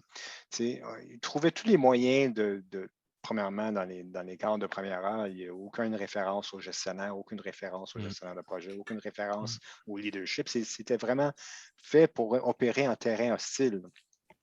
Mais le Failfast est un aspect de l'apprentissage rapide. Pourquoi se contenter d'utiliser une expression provocante aux oreilles de la gestion et des parties prenantes, alors qu'on pourrait simplement dire notre but, c'est d'apprendre rapidement. Puis parfois, ça passe par l'échec. Mais de simplement se concentrer sur l'échec, c'est également très typique de l'attitude agressive de l'agilité de première heure, qui est maintenant complètement dépassée, qui n'avait même pas sa place il y a un quart de siècle. Imagine, moi, quand j'arrivais d'un domaine du jeu vidéo où excuse-moi, je vais être très franc avec vous, on se parlait d'en face. J'avais ce mindset-là, puis j'ai appris que chez Desjardins, à un moment donné, toute vérité n'est pas toujours bonne à dire. Mais un petit peu de miel autour de ta vérité, là, ça va peut-être passer mieux. Je l'ai appris à mes dépens, je vais vous dire. Mais ça fait partie de l'expérience. Mais aussi, on doit se référer à des... en fait, on doit faire affaire avec des gestionnaires qui sont réceptifs à cette nouvelle donne, là. C'est le sponsor de projet a beaucoup à dire dans l'ambiance puis dans la sécurité psychologique, là. Absolument. Oui, on a besoin d'eux. On a vraiment besoin d'eux pour créer ce contexte-là. C'est eux qui établissent cet environnement-là. Oui. Ça fait 25 ans que les équipes essayent et ça ne marche pas. Non, exact. Oui. J'aurais une question peut-être plus pour Daniel. On en avait parlé brièvement, mais un peu en lien avec ça, se dire, on doit mettre un camp une sécurité, mais en tant qu'analyste ou en tant qu'un rôle de PO comme avec Maxime, comment on peut devenir porteur dans des rôles, comment on peut devenir porteur de l'antifragilité, comment on peut supporter ce concept-là dans un rôle d'analyste? Vous êtes dans une position absolument merveilleuse pour agir à titre d'exemple parce que vous êtes les premiers à pouvoir, par exemple, séparer le problème de la solution. C'est-à-dire que vous allez pouvoir, à titre de PO, exprimer votre besoin d'affaires, ce pourquoi vous êtes formé et habitué de faire, mais peut-être que l'environnement de votre mandat ou l'environnement de votre mandat actuel, l'environnement de l'organisation fait en sorte qu'on vous a peut-être habitué à « je veux des boutons radio ». Défaites-vous de ça, puis revenez à ce que je veux, c'est que je veux que les clients puissent choisir à l'écran quelle option qu'ils veulent pour continuer. Puis laisser les équipes trouver la solution. Puis démontrer sans cesse, finalement, créer cet environnement où, si vous avez une équipe de 15, les 15 peuvent réfléchir. Puis vous ne mettez aucune limite ni aucune attente. Tout ce que vous avez, c'est vous avez besoin qu'eux comblent votre besoin. Puis c'est 15 contre 1, c'est sûr qu'ils vont avoir une meilleure solution que celle que vous aviez 9 fois sur 10. Mais cette séparation-là est essentielle entre le besoin du consommateur et l'idée du producteur. Ça, c'est la règle numéro 1 pour les PO pour en arriver à une plus grande antifragilité puis une plus grande sécurité psychologique. Et Ah tu bon. parlais aussi, Daniel, dans ta présentation. Vas-y, Annie. Non, j'allais juste ajouter que c'est la chose la plus compliquée parce que maintenant parlant, on est très axé sur les solutions. Donc, au lieu de venir vraiment exposer ce qu'on désire réellement, le vrai besoin réel, souvent on va avoir les deux mains dedans, puis on va comme oublier l'essence de ce qu'on veut réellement en bout de ligne. Ça aussi, c'est une tare qui nous vient du Scrum. Scrum Master et PO sont des rôles qui ont, avouons-le, qui n'ont pas beaucoup de sens. Un Scrum Master, une Scrum Master, c'est une facilitateur de processus, mais comme François l'indiquait, une équipe qui est ensemble depuis 3 ans, là, qui connaît sa vélocité, qui connaît son historique, qui travaille en télépathie.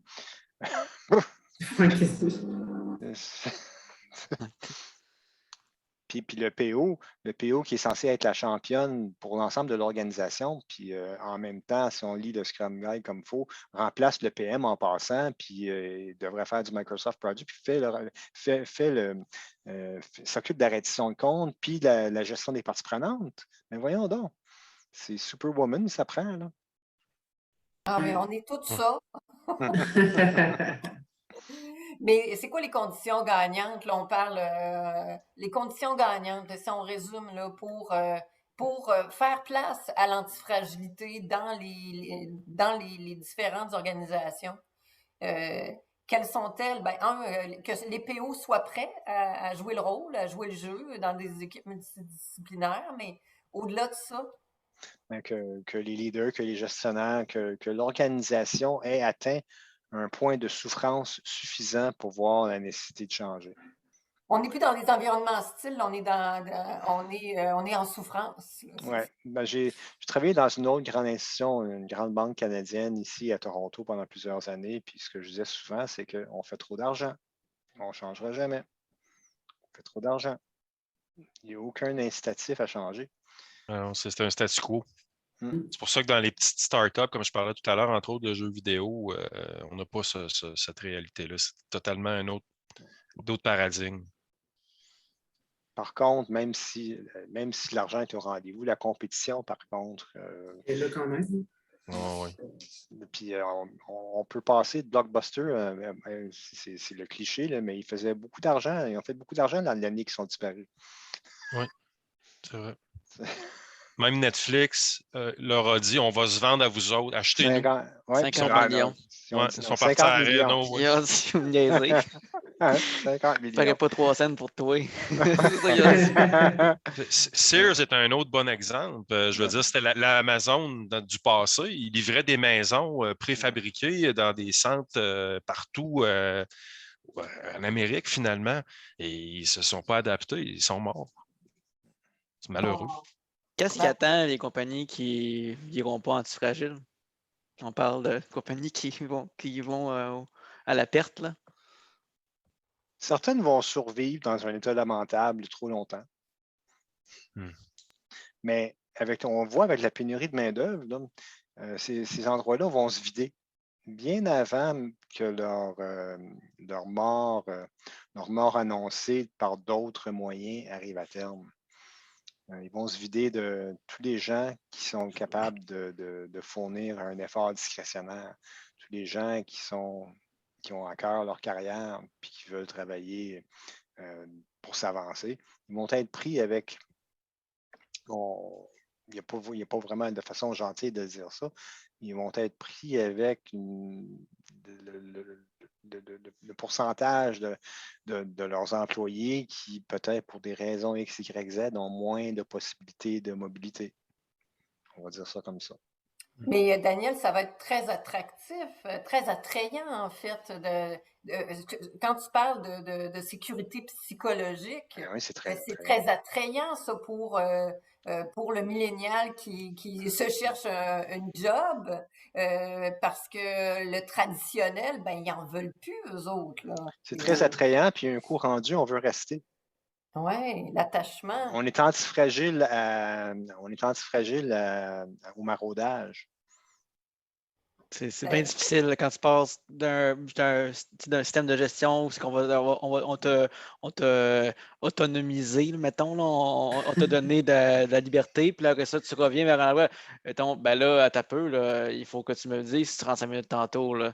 Fait que, tu sais, ça vient très. C'est comme tu dis, on y prend très goût, là, c'est parce qu'on nous fait confiance, puis on est capable de donner nos commentaires sans avoir de représailles, etc.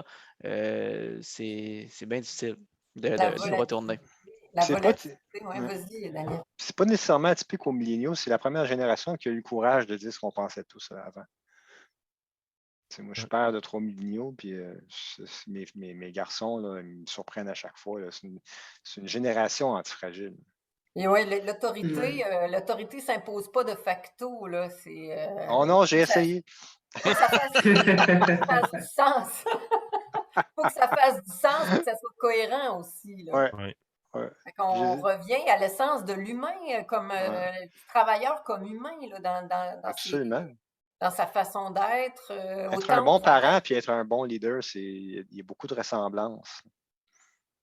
Mais ça ne veut pas dire qu'il y a une relation enfant-parent. C'est qu'on part d'institutions qui sont paternalistes à la base. Et c'est à nous, comme gestionnaires, comme leaders, d'apprendre la même leçon qu'on a appris en élevant des milléniaux. C'est-à-dire que les vieilles façons, je n'ai pas élevé mes enfants de la façon que mon père m'a élevé. Là. Puis certainement, il n'y avait pas de règles, pas de règles, puis pas de. Non, c'est vraiment une autre façon de. Le coach leader, en fait. François, je te vois sourire. Je te vois sourire, François. Non, mais on est plus dans l'expérimentation. Moi, je préviens mes enfants, si tu fais ça, tu risques d'avoir telle conséquence.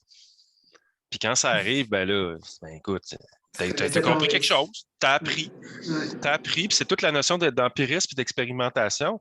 Quand mes enfants, j'ai enlevé des petits trous de vélo, papa, je vais essayer de faire du vélo sur 2 roues. Tu vas-tu me tenir? Non, je te tiens pas. Je passerai pas mon été à te tenir parce que je veux pas que tu te blesses. Oui, tu vas te blesser, mais tu vas apprendre pas mal plus vite, par exemple. Fait que moi, je suis vraiment dans cette notion-là. Puis c'est un peu comme ça que je travaille aussi, dans le sens où, ouais, OK, si vous faites ça, il risque d'arriver ça, gang. Mais essayez-le, vous avez le droit. Vos boss veulent qu'on fasse de l'agilité, vous avez le droit de faire des rétros, vous avez le droit de vous améliorer, vous avez le droit de ne pas faire les mêmes erreurs 2 fois. On vous le permet. Ben, expérimentez maintenant. En fait, tu viens de le dire, je pense qu'il faut se donner le droit à l'erreur dans tout ça aussi. Là. Ouais, j'utilise plus ce mot-là, ça ne fait pas. Ben, je parle du droit à l'expérimentation. Il y a des oreilles sensibles. Oui, mais on se comprend. C'est comme fail fast. Ouais. Yes, c'est ça. C'est trop fort. Learn fast maintenant. Learn fast. Ouais, puis droit à l'expérimentation. Ouais. Puis aussi, il y a un mouvement mondial, juste pour revenir, il y a un mouvement mondial, on regarde la naissance des entreprises de type B, par exemple, des B Corporations, qui dans leur charte, non plus seulement là, ce que Milton Friedman disait en 1970, qui était la seule raison d'exister des organisations, c'est de faire de l'argent. Non, dans la charte d'une corporation B, c'est l'environnement, l'ensemble, tout l'écosystème des parties prenantes, la société, etc., puis qui doit ils doivent présenter des résultats. Puis il y a un organisme qui revoit leurs résultats chaque année pour qu'ils conservent leur B Corporation status. Etc. Puis il y a de plus en plus d'exemples dans le monde là, de ces compagnies-là. C'est les premiers, c'est vraiment les premiers bourdons là, du printemps de l'antifragilité qu'on voit des organisations de ce type-là. Avant d'aller aux questions là, des participants, est-ce que, chacun de vous, est-ce que vous auriez comme en conclusion, ce serait quoi la conclusion à tirer là, de cette rencontre de ce soir? Avec quoi vous repartez, en fait? J'irai avec Maxime, Laurence, François et Annie. Ben, moi, il y a quelque chose qui m'a frappé dans la présentation de Daniel, puis qui est revenu depuis le début, c'est que l'éléphant dans la chambre ou puis dans le salon, il est rouge. Puis ça m'a spoté depuis le départ. L'antifragilité, je vois ça comme vivre, c'est vraiment se revirer face au chaos, parce que dans ta présentation, tu as le rouge vers le chaos, puis tout ça. Fait que je pense que bon, avec les changements en fond, de vie culturelle, puis même mondiale qu'on vit, on n'aura pas le choix d'être de plus en plus antifragile. Fait que je suis content d'avoir pu en apprendre plus aujourd'hui, c'est clair. Laurence? Moi, c'est peut-être un retour là, sur l'humain, vraiment, de recentrer tout ça sur l'humain, ce que je comprends ce soir, là, de remettre. On parle beaucoup des organisations comme le gouvernement qui veut remettre l'expérience client, mais là, je dirais l'expérience humaine dans une métaux, puis en utilisant plus, en ayant le droit d'utiliser de l'antifragilité. C'est bon, c'est bon. François, toi, avec quoi tu repars? Ben, je pars avec le concept, là, puis je vais commencer à le distribuer, à le partager, à le véhiculer. On a des rencontres jeudi partage avec ma gang de coachs agiles, Hélène, où on parle de formations qu'on a reçues, des sujets variés, retour sur expérience. Fait que je vais sûrement préparer un petit quelque chose pour parler de la conférence de Daniel sur l'antifragilité, puis commencer à faire vivre cette idée-là, puis de voir s'il y a de l'intérêt dans ma famille de coachs élargie. Mais non, je pars avec un outil de plus. Puis je suis content que vous avez parlé des générations qui s'en viennent parce que moi, je trouve ça très positif. Je pense que ça va être plus naturel pour eux. Au risque de répéter, là, ça va être plus naturel pour eux. Puis je pense qu'ils vont embrasser le concept plutôt qu'être réfractaires. Fait que j'espère que je vais vivre vieux finalement, c'est ça. Coach antifragile d'une gang de milléniaux, ça va être le Ça va être super. Oui. Pour ma part, j'avais déjà le volet très savoir-être fort et présent en moi, mais là, je pense que je suis en train d'essayer de changer ma façon de voir les choses. L'antifragilité, elle va prendre davantage de place. Je pense qu'on en a besoin, puis je pense que c'est vraiment une clé pour le succès dans les transformations qu'on vit. Donc, tout comme François, j'ai déjà commencé à répandre le message dans le mandat dans lequel je travaille actuellement. Je suis en train de justement réfléchir à voir comment est-ce que je pourrais aller justement à sensibiliser les VP à accepter on ne parle plus d'agilité, mais on parle d'antifragilité maintenant. Sincèrement, pour moi, ça a été une bonne chose. Frédéric Laloux, j'ai aussi consommé le livre à plusieurs reprises. C'est vraiment quelque chose, c'est vraiment un livre à prendre le temps d'apprécier. Donc, encore là, tu sais, je suis doublement, triplement, quadruplement motivée à développer, puis à parler du pissenlit, puis à répandre la bonne nouvelle de cette vie-ci. Merci, Annie, c'est des bonnes nouvelles. Daniel, toi, avec quoi on doit repartir? C'est quoi ton message? Avec quoi tu repars, toi? Puis avec quoi nous autres, on devrait repartir de tout ça? Moi, je repars, ça fait quand même quelques fois que je donne cette conférence-là, elle évolue, là, mais je dois vous dire, là, la réaction est. Je pense que 2018, j'étais un peu en avance. Maintenant, je suis vraiment dans le zeitgeist. Là, vraiment, je suis vraiment de mon temps maintenant. Là, avec la pandémie, tout ça, là, le terreau est fertile pour ces idées-là, pour cette idée-là. En fait, la pandémie a prouvé le point que j'essayais de faire avec l'antifragilité depuis longtemps, mais que je n'avais pas d'exemple concret là, aussi. Ça a été un cadeau de la pandémie pour l'antifragilité, quelque Toi, part. tu es vraiment dans la colonne antifragile de la pandémie. Parce qu'au niveau de l'espèce humaine et de nos chances de survie, je pense que la pandémie, ça a été un avertissement très doux. Globalement. Je pense à la grippe espagnole qui a emporté plus d'êtres humains que la Première Guerre mondiale, tout de suite après la Première Guerre mondiale. On a eu 4,5 millions de morts et non pas 100 millions. Fait que c'est un avertissement doux que de changer nos façons de faire, puis de devenir antifragile, puis de veiller à la planète, puis de veiller à l'ensemble, de changer du tout au tout. Est-ce qu'on va l'apprendre, la leçon? Pas complètement. On est humain, donc on est imparfait. Mais bon, Et tout ça pour dire que mon constat, c'est que c'est vraiment c'est dans l'esprit des temps maintenant. Je me sens moins seul. Tu as plein de nouveaux amis, Daniel, à partir de Oui, maintenant. oui. Donc, on invite, Ouais. on invite tout le monde à suivre d'ailleurs Daniel sur LinkedIn. Marie-Laure, je vois que tu es apparue. Est-ce qu'on avait des questions est-ce qu'on avait des questions des participants ou de toi? Écoute, on a vraiment, ça a vraiment été une belle expérience. Merci Manon. On n'a pas beaucoup de questions, mais par contre, on a beaucoup d'interactions, beaucoup de commentaires. De On a commentaires. 2 questions au travers dont je vais ramener une. Est-ce que l'antifragilité n'est pas aussi un pattern de design de solutions correspondant à l'approche build to change vs build to last? Oui, j'avais vu passer ce commentaire-là. Effectivement,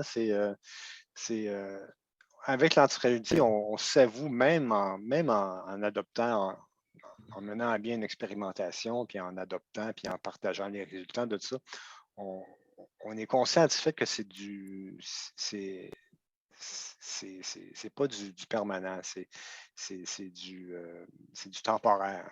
Tout est temporaire dans l'antifragilité parce qu'on va être en mouvance constante.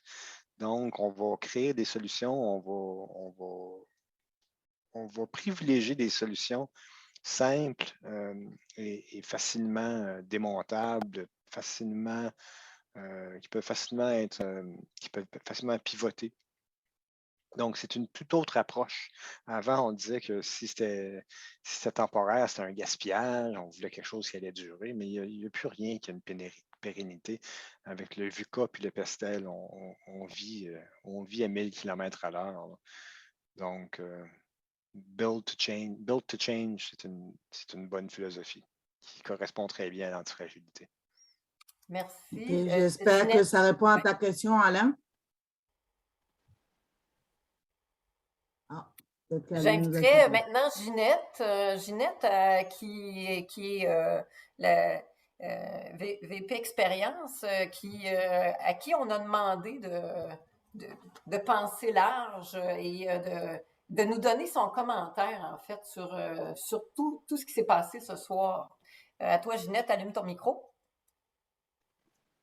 Effectivement, on est sur mute par défaut. D'abord, vraiment très intéressant comme sujet. Je crois que c'est un sujet vraiment qui va changer les manières de penser par rapport à l'agilité parce qu'on a beaucoup de gens ont baigné dans l'agilité. Puis je pense que ça peut faire peur encore actuellement, je pense, à beaucoup de personnes. Moi, en tant que VP Expérience, ce que j'aimerais savoir, peut-être plus Daniel, j'aurais peut-être une petite question. Pour les conditions favorables, on sait qu'actuellement, il y a beaucoup de priorités dans les organisations. Beaucoup de priorités, les coûts sont vraiment vérifiés, sont suivis. L'urgence des résultats. Malgré tout ça, qu'est-ce qui pourrait être favorable pour avoir les conditions justement favorables à développer l'agilité? Parce que quand on arrive pour travailler sur le savoir-être, ça demande du temps, ça demande de l'argent, alors que les résultats, des fois, arrivent plus tard si on fait de l'expérimentation. Je pense que ça peut être peut-être des enjeux que les gens vont vivre lorsqu'ils vont revenir dans leur quotidien et parler de l'antifragilité à leur gestionnaire. Qu'est-ce que tu en penses par rapport à tout ça? Je pense que ça peut être bénéfique pour les participants aujourd'hui. Ouais, je pense que c'est très vrai. C'est très vrai que, surtout maintenant, il y a des sentiments d'urgence parce que, bon, avec tout ce qui s'est passé, etc., justement, la pandémie et autre chose, il est important d'établir une coalition au niveau du leadership qui vont être propriétaires, mais collectivement, d'une transformation. J'aime pas le mot transformation, plutôt d'une évolution vers l'antifragilité. Parce que sinon, ce qu'on a constaté avec l'agilité dans les grandes entreprises, puis vous connaissez tous la rengaine, on se bat, on s'est battu dans les grandes organisations pour savoir qui allait être le grand gagnant à être le silo qui sera perçu à être le silo qui promouvoit l'agilité. Est-ce que c'est le PMO? Est-ce que c'est la gouvernance? Est-ce que c'est les affaires? Est-ce que c'est les TI? Même le concept de business agility, l'agilité d'affaires, ça sonne comme si les affaires venaient au TI et disaient, bon, là, ça fait 25 ans que vous gossez avec l'agilité, puis ça ne marche pas. Maintenant, les adultes dans la pièce, les affaires, on va s'en charger. On va appeler ça business agility, puis là, ça va marcher. Non, c'est pour ça que moi, je prends l'agilité organisationnelle. Il faut qu'il y ait une velléité collective au plus haut niveau de l'ensemble de l'organisation pour cesser les batailles entre les villages, puis cesser de vouloir être le VP, la VP, c'est moi qui ai amené l'agilité, c'est moi qui ai amené l'antifragilité. Puis ça, c'est parce que nos organisations sont construites sur des bases de compétition, des bases d'hierarchie, etc. Donc, des vieilles façons de penser. On ne peut pas laisser les vieilles façons de penser propulser l'avancement des nouvelles. C'est comme les fameuses transformations numériques, transformations agiles, avec un gros plan dans Microsoft Project. J'ai déjà vu ça. On ne peut pas introduire l'agilité et l'antifragilité avec des façons de faire du 20e siècle. Et on ne peut pas s'approprier l'antifragilité avec une compétition à savoir c'est qui va remporter la palme de l'antifragilité. Il faut que ce soit un collectif au plus haut niveau. Puis tant que ça n'arrivera pas, tant que ça va être les TI, mettons, ou même le bureau de projet d'entreprise qui pousse vers l'antifragilité, tous les autres vont être jaloux, puis vont se méfier, puis vont juste attendre l'occasion où ce que le chef de l'entreprise va dire hey, la gang de TI ont encore flobé l'antifragilité des affaires. Est-ce que vous pouvez faire. Où est-ce qu'on a vu cette histoire-là? Ah oui, business agility. Mais comme on l'a dit, l'agilité, l'antifragilité, c'est une posture mentale, c'est une attitude. Et on est toute une communauté d'analyse d'affaires et on l'a entendu, on est au cœur de cette transformation. Donc, c'est la loi du 10%, là, du centième singe. Alors, soyons les 100 singes qui portons cette antifragilité, cette nouvelle culture et changeons le monde un projet à la fois. Alors, il est l'heure, on aime terminer dans le temps. Alors, voilà pour ce soir. Merci Daniel pour cette conférence, de nous avoir maintenant tous contaminés avec ce nouveau virus d'antifragilité. Merci. Merci Maxime et Laurence pour votre témoignage comme PO, comme analyste d'affaires PO. Merci pour votre contribution, votre regard qui ressemble au nôtre.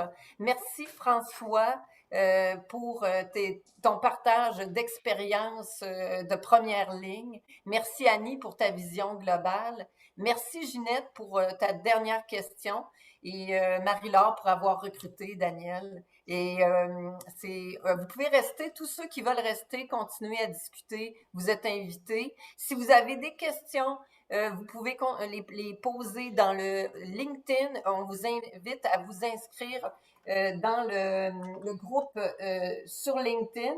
Je vous mets les références ici dans le groupe et à nous suivre aussi sur les réseaux sociaux. Pour l'instant, c'est moi qui écris à tous. Voilà. Alors, suivez-nous, suivez également Daniel et on peut continuer les conversations, les échanges. Et s'il vous plaît, continuez à nous mettre vos commentaires dans le chat et répondez au sondage que vous avez reçu ce soir pendant la présentation. Merci à tous. On se donne rendez-vous le mois prochain. Marie-Laure, est-ce que tu peux nous rappeler quel est le titre, quelle sera la conférence du mois prochain? La conférence du mois prochain sera sur le concept de l'architecture, retour à la base avec Alain Rousseau et ce sera le 20 octobre. 20 octobre, alors faites un rendez-vous. Merci à tous. Bonne fin de soirée.